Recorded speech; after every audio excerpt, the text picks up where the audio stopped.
নমস্কার বন্ধুরা, হেসেল বনলক্ষীতে আপনাদের সকলকে স্বাগত। আজ আমি বানাবো এই আমলকি দিয়ে আমলকির হজমিগুলি। এই হজমিগুলি হলো দেখুন কি সুন্দর হয়েছে, আর খেতে তো দুর্দান্ত লাগে। আপনারা এরকম আমলকি দিয়ে হজমিগুলি বানিয়ে নিন, দেখবেন খেতে তো ভালো লাগবেই, তাছাড়া হজমও হবে খুব ভালো। তার জন্য আপনারা প্লিজ স্কিপ না করে সম্পূর্ণ ভিডিওটি দেখতে থাকুন। আর এইরকম আমলকির গুলি বাড়িতেই বানিয়ে নিন।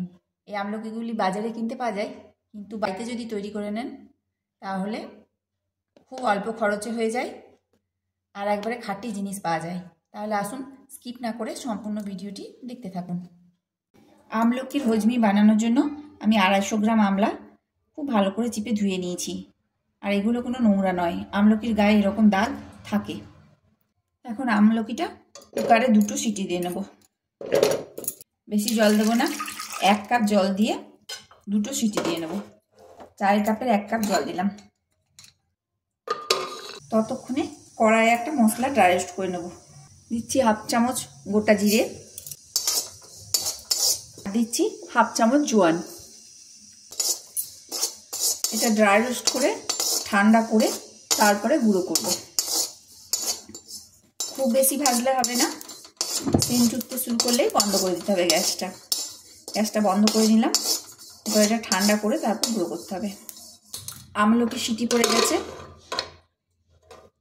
প্রেসারটাও বেরিয়ে গেছে। এখন কুকারটা খুলে নিলাম। এখন আমলকিগুলো কুকার থেকে বার করে ঠান্ডা করতে দিতে হবে।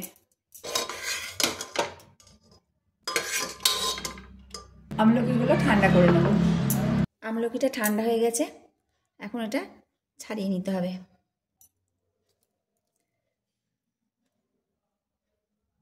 এবার ছাড়িয়ে নেব আর বীজগুলোকে বার করে দেবো।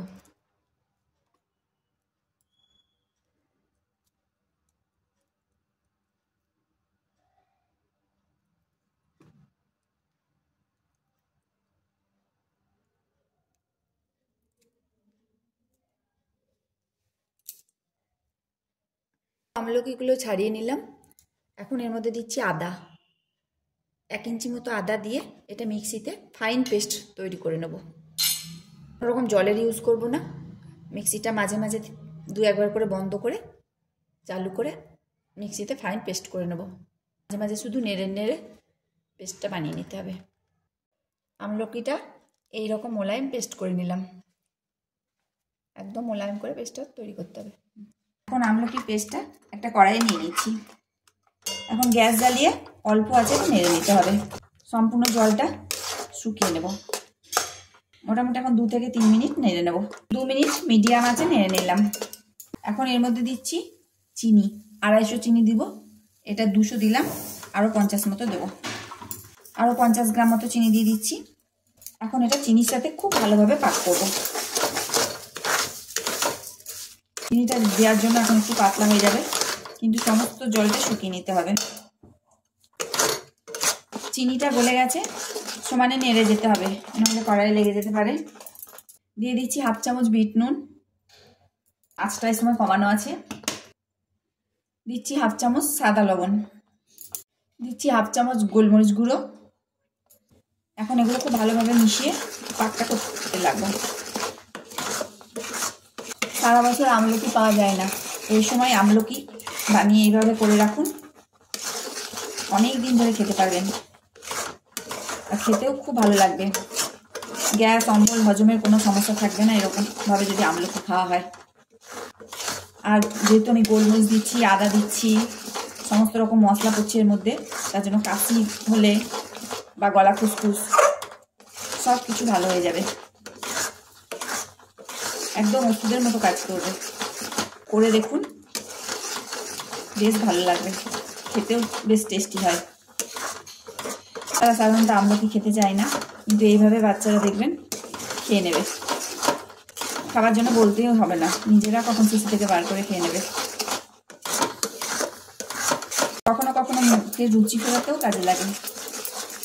বাজারে এরকম আমলকি গুলি কিনতে পাওয়া যায়, কিন্তু অযথা অত দাম দিয়ে কিনে খাওয়ার থেকে বাড়িতে যদি এরকমভাবে করে নিতে পারেন তাহলে জিনিসটাও খাঁটি হয় আর অল্প খরচার মধ্যেও হয়ে যায়। এখন আমলকি সিজন এইভাবে বানিয়ে আপনারা বাড়িতে তৈরি করে একটা কাচের বয়ামে করে বানিয়ে রাখতে পারেন। আর ফ্রিজে রাখারও দরকার নাই, এরকম গুলি তৈরি করে বাইরে 6-7 মাস নিশ্চিন্তে থেকে যাবে। তবে অবশ্য কাচের বয়ামে রাখবেন, তাহলে জিনিসটা ভালো থাকবে। চিনির রসটা অনেকটাই শুকিয়ে এসেছে। এখন আমি দিচ্ছি সামান্য হিং। এর সাথে একটু হিং দিলে খেতেও ভালো লাগে, আর গ্যাস অম্বলের সমস্যা থাকলে সেটা চলে যায়। সামান্য একটু হিং দিলাম। আর দিচ্ছি ছোট চামচের 1 চামচ আমচুর গুঁড়ো। এখন এটা খুব ভালোভাবে মিশিয়ে নেব। পাকটা এখনো করতে হবে, কারণ যেটুকু জল আছে এগুলোটা শুকিয়ে নিতে হবে। গ্যাসের ফ্লেমটা এই সময় অবশ্যই কমিয়ে রাখতে হবে, না হলে তলায় লেগে যাওয়ার সম্ভাবনা থাকবে, কারণ অনেকটাই পুরো হয়ে গেছে। এখন এর মধ্যে দিচ্ছি ভাজা জিরে আর জোয়ানের গুঁড়ো। এটা খেতে খুবই টেস্টি হয় আর খাওয়াও খুবই উপকার। তাই কোনো রকম চিন্তা না করে আপনারা এরকম একটা রেসিপি বাড়িতে বানিয়ে নিন আর সারা বছর ধরে আমলকি খান। আমলকি খাওয়ার প্রচুর গুণ। আমলকি অনেক রকমভাবেই খাওয়া যায়,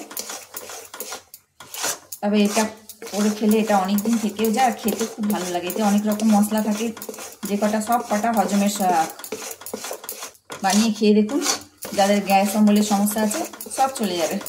আর রেসিপিটা যদি আপনাদের ভালো লাগে তাহলে প্লিজ চ্যানেলটিকে সাবস্ক্রাইব করুন, আর তার সঙ্গে পাশে থাকা বেল আইকন অবশ্যই প্রেস করে দেবেন, যাতে আমার নতুন নতুন ভিডিও আপনাদের কাছে আগে পৌঁছায়।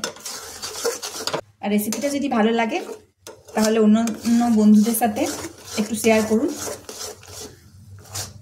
আত্মীয় পরিজন যত বন্ধুবান্ধব আছে সবার কাছে একটু করে শেয়ার করে দিন, তাহলে সবাই একটা দেখার সুযোগ পাবে। আর যদি ভালো লাগে তাহলে একটা অন্তত লাইক দিন। আপনাদের একটা লাইক আমাকে অনেক দূর এগিয়ে যেতে সাহায্য করবে। এই আমলকির পাকটা এখন আমার হয়ে গেল। এই যে যখন কড়াই থেকে এইভাবে নেমে যাবে তখন বুঝতে হবে যে পাকটা হয়ে গেছে। এই কড়াই থেকে নেমে নেমে যাচ্ছে। এখন আমি গ্যাসটা বন্ধ করে দিলাম, ঠান্ডা হলে এটা আরেকটু শক্ত হয়ে যাবে। গ্যাসটা বন্ধ করে ঠান্ডা হওয়ার পর এর গুলিগুলো পাকাবো। আমলকিটা সম্পূর্ণ ঠান্ডা হয়ে গেছে, আর দেখুন ঠান্ডা হয়ে শক্ত হয়ে গেছে। যেমন যতটা নরম ছিল তার থেকে অনেকটাই শক্ত হয়ে গেছে, আর হাতেও লাগছে না, একটু চ্যাটচ্যাট করছে না। এখন এখান থেকে ছোট্ট ছোট্ট একটা গুলি তৈরি করব। গুলিটা আপনারা আপনাদের সাইজ মতো করবেন। আমি ছোট ছোট গুলি তৈরি করছি, টুকু করে ছোট ছোট গুলি তৈরি করব। আর হাতে একটু চিনি গুঁড়ো নেবো। আমি চিনিটা মশলা গুঁড়ো করার পরই করে নিয়েছিলাম। চিনি গুঁড়ো দিয়ে হাতে লাগালে একটু হাতে লাগবে না, এমনি করে গুলি করে নেব। চিনি গুঁড়ো আরেকবার মাখিয়ে নেব, তাহলে একটার সাথে একটা লেগে যাবে না।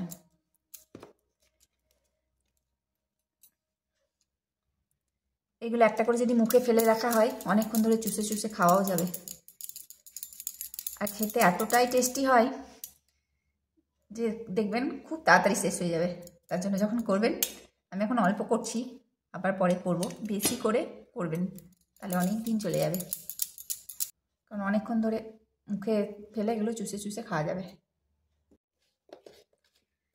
আমি সব গুলিগুলোই পাকিয়ে নিলাম। 250 আমলকিতে এতগুলো হজমি গুলি হলো। এখন এগুলো আমি কাচের জারে করে ভরে রাখবো। দেখুন কি সুন্দর গুলিগুলো হয়েছে, আর খেতে তো দুর্দান্ত লাগে। সমস্ত রেসিপিটি দেখার জন্য হেসেল বনলকির তরফ থেকে অসংখ্য ধন্যবাদ।